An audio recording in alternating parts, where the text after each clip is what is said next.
देखो दोस्तों, wrong product receive होने वाली जो चीज़ें होती है जब आप ऑनलाइन बिजनेस कर रहे होते हैं, ऑनलाइन रिटेलिंग कर रहे होते हैं, फ्लिपकार्ट, अमेज़ॉन, मीशो, शॉपी, शॉप्सी हो गई, या ये जितने भी है, ये जो चाहे रीसेलिंग प्लेटफॉर्म हो या डायरेक्ट सेलिंग प्लेटफॉर्म हो, जो रिटेलिंग के प्लेटफॉर्म्स होते हैं, अब इनमें रॉन्ग प्रोडक्ट रिसीव्ड का जो केस होता है वो बायर के साथ भी होता है और सेलर के साथ भी होता है। अभी बायर जो कस्टमर होते हैं, ऑर्डर करते हैं, टी शर्ट मंगवा रहे हैं, शूज़ मंगवा रहे हैं, आर्टिफिशियल ज्वेलरी मंगवा रहे हैं, कुर्ती मंगवा रहे हैं, कोई इलेक्ट्रॉनिक आइटम मंगवा रहे हैं, कुछ भी मंगवा रहे हैं, वो लोग जब मंगवाते हैं और उनके पास उन्होंने मंगवाया क्या और उन्हें मिला क्या, तो उसमें बदमाशी होती है। ये जो कुरियर बॉय हो गए ये लोग, ठीक है, इन लोगों की ट्रिक रहती है। ये लोग कुछ होते हैं, कुछ आदतन डिफ़ॉल्टर होते हैं, ये लोग लड़के लोग होते हैं जो इनको पता रहता है किस तरह से बदमाशी करनी है। तो वो जो रॉन्ग प्रोडक्ट रिसीव होता है कस्टमर्स के द्वारा, तो ये इन लोगों की वजह से होता है। कुरियर बॉय जो होते हैं वो बीच में कुछ अब जो आइटम था वो निकाला और उसकी जगह दूसरा आइटम रख के भेज दिया, ठीक है। फिर वो कस्टमर कंपनी से क्लेम करता रहे, ये सब फालतू ये चलता रहता है। और इस तरह से न्यूज़पेपर में भी आती रहती है घटनाएं कि किस तरह से कुरियर बॉय ने या ये बीच के लोग होते हैं, इन लोगों ने कस्टमर को चूना लगाया। अभी बात आती है हम लोगों की, हम सेलर लोग जो होते हैं, हमें भी रॉन्ग प्रोडक्ट रिटर्न जो होते हैं वो रॉन्ग प्रोडक्ट रिसीव्ड हो जाते हैं। अब इसमें आप सोचो यार, हमें क्या मतलब, मैं सेलर हूँ, मान लीजिए मैं टी शर्ट बेचता हूँ, मान लीजिए मैं शर्ट बेचता हूँ, मैं कुर्ती बेचता हूँ, मैं कुछ भी, मान लीजिए मैं शर्ट बेचता हूँ, ठीक है। मैंने शर्ट भेजी किसी को, किसी कस्टमर को, ठीक है। अब वो जाके पहुंची 5 6 7 दिन में, वापस आई, कुरियर रिटर्न हुआ, ठीक है।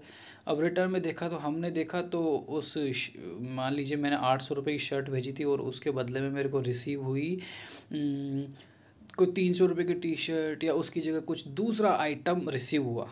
मान लीजिए मेरे को कोई मोबाइल कवर रिसीव हो गया, टी शर्ट की जगह मैंने भेजा टी शर्ट था और आया कुछ, या कोई सा भी आइटम मेरे को रिसीव हो गया, दूसरा गलत आइटम, चाहे प्राइस कम हो ज़्यादा उससे फ़र्क नहीं पड़ रहा।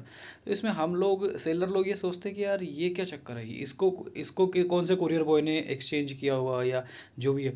तो इसमें बताता हूँ दोस्तों, हम लोगों को, जो सेलर लोगों को जो गलत चीज़ रिसीव होती है रिटर्न में, वो कुरियर बॉयज़ की वजह से नहीं होती। इसमें क्या होता है, अब मैं इसका रीज़न बताता हूँ कि गलत प्रोडक्ट एक सेलर के पास क्यों आ जाता है। शर्ट भेजने वाले के पास साड़ी आ गई रिटर्न में कि यार मैंने तो शर्ट भेजा था इस कस्टमर को और इस कस्टमर ने वापस साड़ी या कुर्ती या कुछ कॉस्मेटिक आइटम ये क्यों भेज दिया। इसमें क्या होता है कि ये हम लोग सेलर है, हमारे पास ऑर्डर आया तो हम इसको डिस्पैच कर दिया, ठीक है। कुरियर बॉय आया या गाड़ी आई, माल ले गई।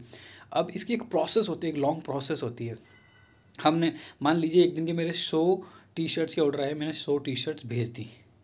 अब वो कुरियर बॉय आया या ज़्यादा ऑर्डर आते तो गाड़ी आती, बड़ी गाड़ी, तो वो लॉरी जो होता है वो ले गई, माल ले गई सारा। वो ले जाके एक हब होता है, ठीक है, उस एरिया का हब होता है, तो वहाँ पे जाके उसको वो लोग मतलब डिलीवर कर देते हैं। फिर हब से एक सेंट्रलाइज्ड हब होता है। अगर सेंट्रलाइज्ड हब हुआ, वहाँ पर जाके फिर उनकी जो इन हब्स में क्या होता है, इनकी इनकी वो स्क्रूटनी होती है, ठीक है, कि ये ऑर्डर है, ये इस कुरियर वाले के है, तो इसको अलग अलग कुरियर कंपनियाँ होती है, आपको भी पता है, डिलीवरी है, ई कॉम है, उसके अलावा बहुत सारी है, सर फेडेक्स है या ब्लू डार्ट, बहुत सारी होती है, ठीक है।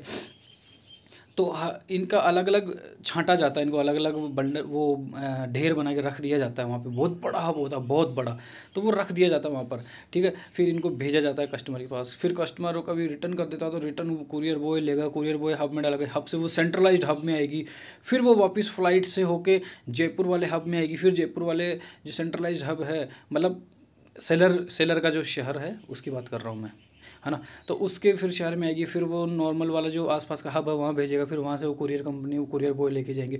तो इतनी लंबी प्रोसेस के दौरान क्या होता है, कौन से की जगह कौन सा जल्दी का काम रहता है कुरियर बॉय लोगों का। ये जो सेंट्रलाइज हब वाले होते हैं जल्दी करते हैं, इनको हटाओ, ये डिलीवरी वाले का ये पार्सल साइड में करो, ये फलाना वो फेडेक्स वाले का ये साइड में करो, ये सरफेस ई कॉम वाला, तो ये सब अलग अलग कुरियर वाले इनको साइड में करो, ये पैक करो।